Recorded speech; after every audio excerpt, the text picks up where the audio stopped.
Hello, and welcome to SquishiVision. Ignore this and that. I was trying to test Castle Labs and get something working. And now that it is, that's not my test message. We can ignore that. That's not important. In fact, I should probably clear the chat because it's gonna get distracting. Let me remember how to do that.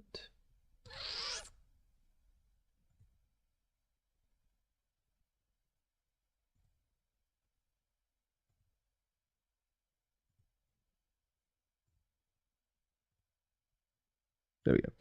Hello, welcome to SquishiVision. I am about to react to Sonic the Hedgehog 3, the official trailer.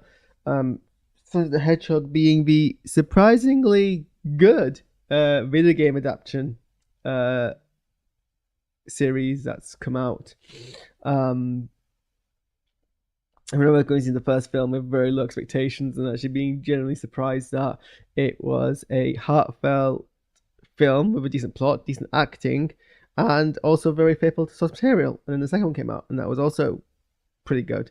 Jim Carrey is blowing it away in the role, and it's no surprise that this is him breaking his rule coming back for the sequels for the third time. And then we also get Keanu Reeves voicing Shadow. So I've got places to be, first react to, first Reddit. There is no time to delay, so much in the spirit of Sonic himself. We're going to go fast and get straight into this.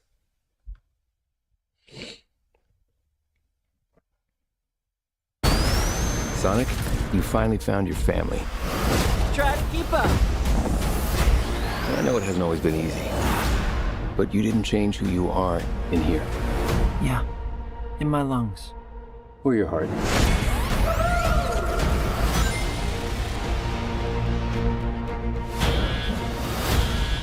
There's been a high-level security breach. And we need Team Sonic's immediate assistance. Project Shadow is far beyond anything we've ever encountered. Shadow's story began a lot like yours, Sonic. But where you found family and friends, Shadow found only pain and loss. All right, we got a rogue alien on the loose. How do we find it? Start with a giant fireball? I love it. Let's start with a giant fireball.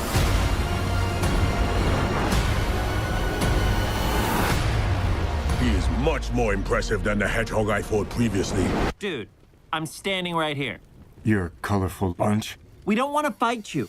Actually, Sonic, I would like to fight. No, no!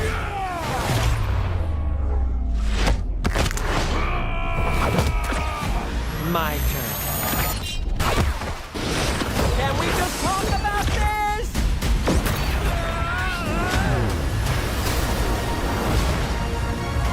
He's too powerful. Sonic! I can't believe I'm saying this, but we need you-know-who. This is a bad idea. When has that ever stopped me? Doctor! We have visitors. This is sad, Robotnik. Even for you. We need your help. On one condition. What? Do this! If I can't rule the world, I might as well save it! I need room. But, sir, I don't have the proper materials. Found some. When we're done, there won't be anything left. Hey, no cheat code! What did you do? What I had to.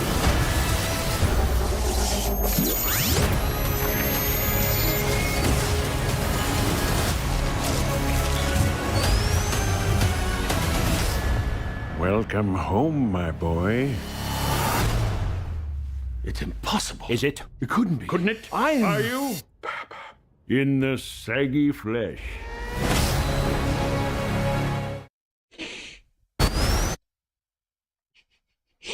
Yep, no notes. Perfect film.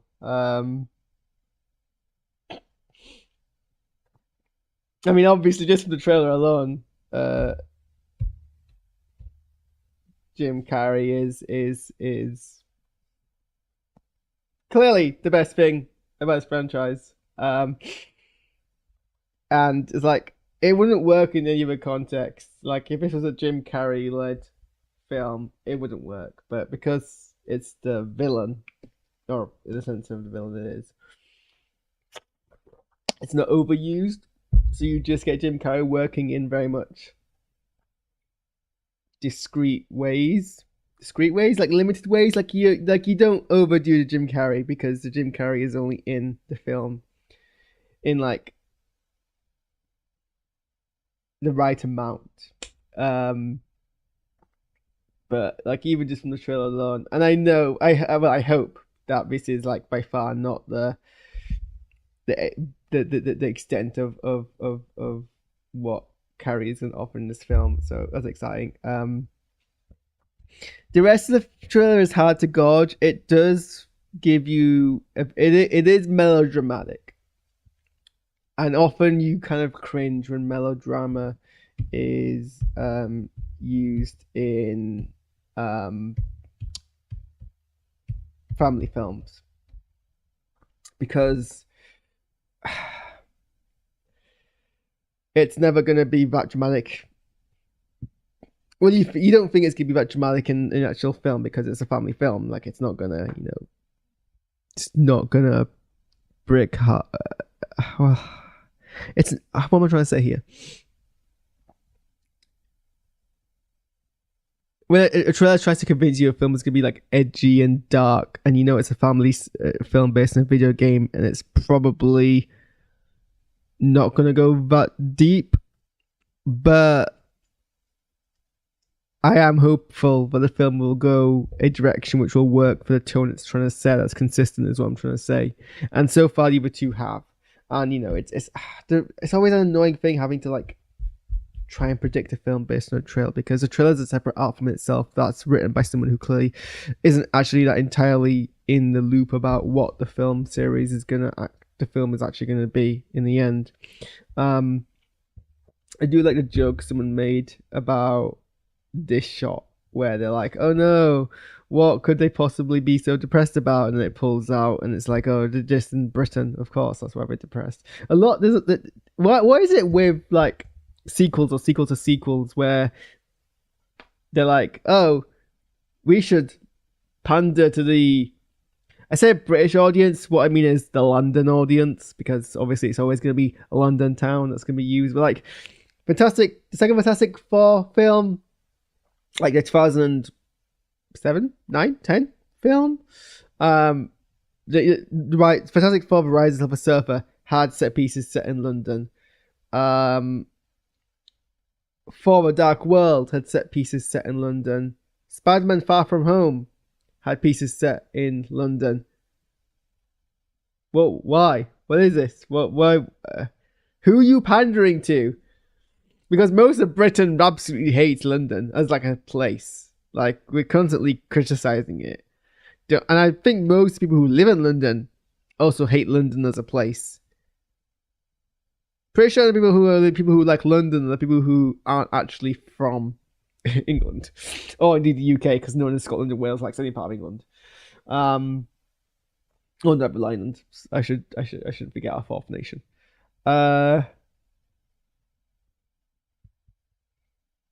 Yeah, I mean, based on the trailer alone, my expectations aren't like, apart from the Jim Carrey bits, I'm not entirely like whooping, but nor was I really for the other two films based on the trailers, and then obviously the films came out and I was impressed. So I think this is one of the things where you can't really sell the film based on a trailer without giving too much of it away. I'm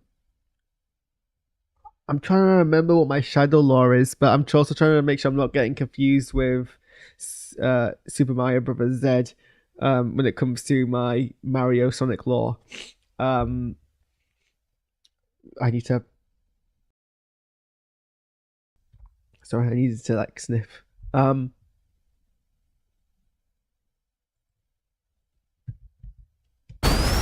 Sonic, you finally found your family. Try to keep up. Why are you destroying the clock tower? Was that necessary? I know it hasn't always been easy, but you didn't change who you are in here. Yeah, in my lungs. Or your heart.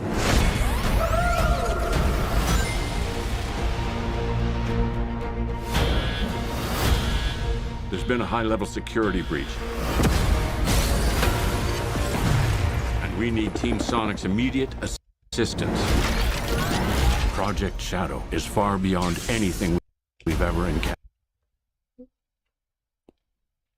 I'm trying to remember my original Sonic lore in terms of what Shadow's origin was, but I think I do recall him being artificially created. Should I Google what Shadow's actual origin is?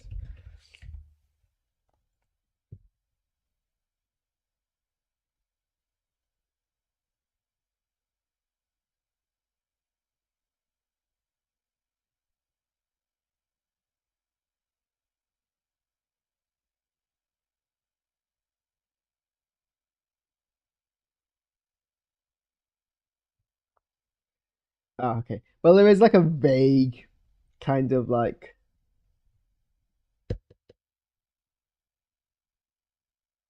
history to the character, based on Wikipedia thing.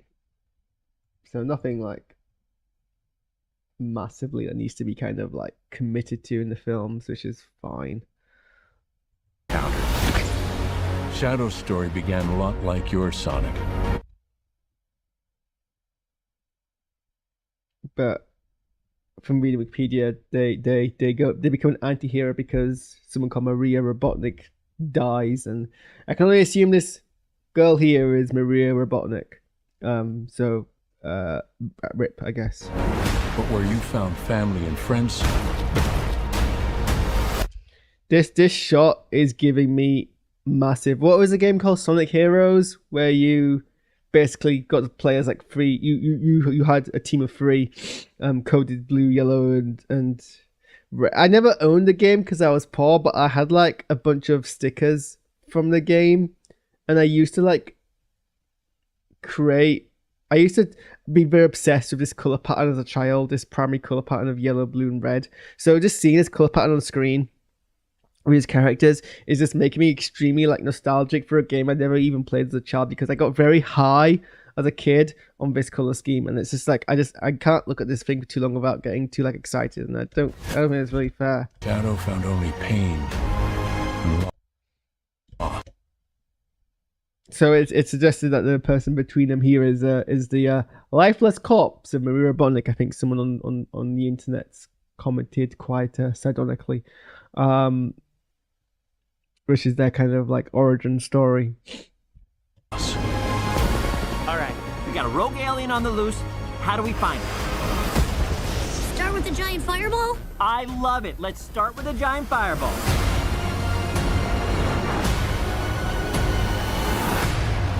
He is much more impressive than the Hedgehog I fought previously. Dude, I'm standing right here. See, that's like a cringe, cheesy joke, but also it's very funny. You're a colorful bunch. And I like the villain. Fought previously. Dude, I'm standing right here. I like the villain. Again, isn't necessarily taking themselves too seriously and isn't being too like broody and laconic with their words. You're a colorful bunch. We don't want to fight you. Actually, Sonic, I would like to fight. No! I will be a bit disappointed if Knuckles is attacking them unprovoked, but maybe that's just my sentimentality of how you should engage in combat. I guess it is on brand of Knuckles.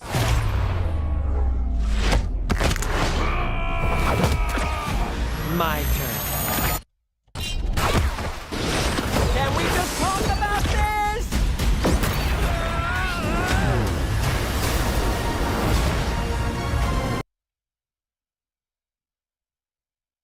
Landon. He's too powerful. Sonic! I can't believe I'm saying this, but we need you-know-who. This is a bad idea. When has that ever stopped me? Doctor! We have visitors. This is sad, Robotnik. Even for you. We need your help. Something you could not deal with your failure, so that brought you back to me. Something. Again, I know it's a joke someone else has already made on the internet. I'm gonna steal it anyway. One condition. What? Do this! If I can't rule the world, I might as well save it! That's actually kind of a funny concept for a villain. I mean, it's not. I mean, hey, it's been used and done before. I know, but it makes sense for the character and everything that we've seen. I mean, considering they started off in this film franchise as being not necessarily an anti-hero, but they were working for the government and then just went like megalomaniac afterwards. So I need room. But, sir, I don't have the proper materials. Found some. When we're done. I do feel that would be like a. I mean, what I just hope is it's not going to be in this a kind of repeat of the last film where.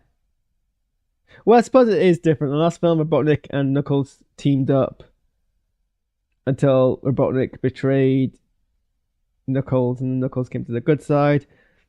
Inevitably, Robotnik's gonna like betray the Sonic team. Be nice if they don't. Be a nice twist. Inevitably, it's gonna happen. I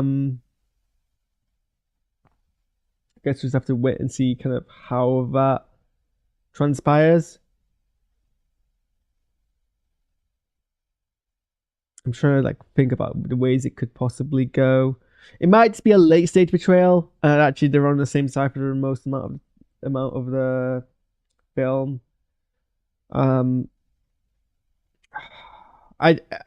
Sonic Shadow is an anti-hero in the game, so inevitably they're going to be a villain for a period of time, and something else is going to come along, and they're going to become the anti-hero, and they won't necessarily become friends. It's really weird because like both Knuckles and Shadow have the same kind of like. And it happens a lot in video game characters. Is you introduce a character as like an antagonist, and then because they're popular enough, people want to play as a character. You bring them in as a more kind of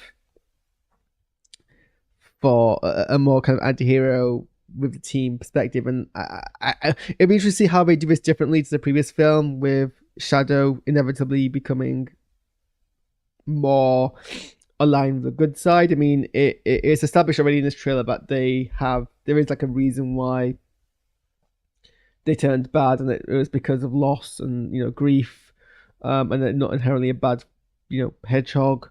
So that's already kind of set up in the source material, in the premise. But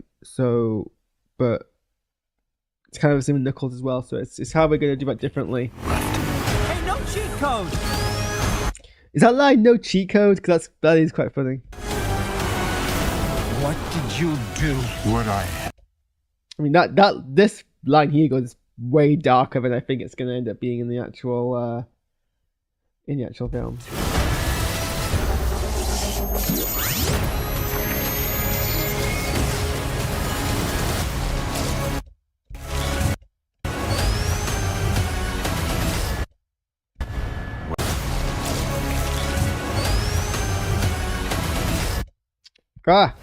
Pause at the right stage.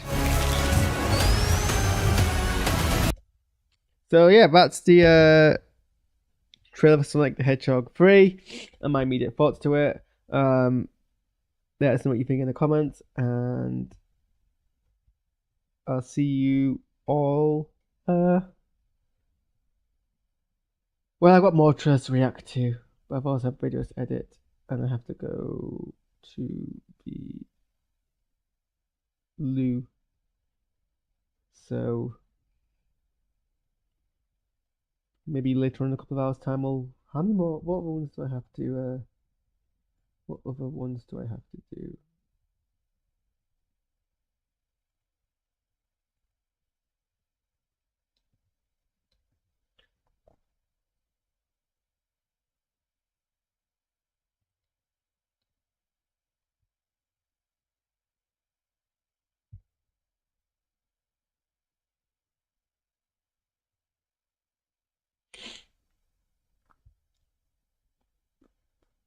Well, that's not really a.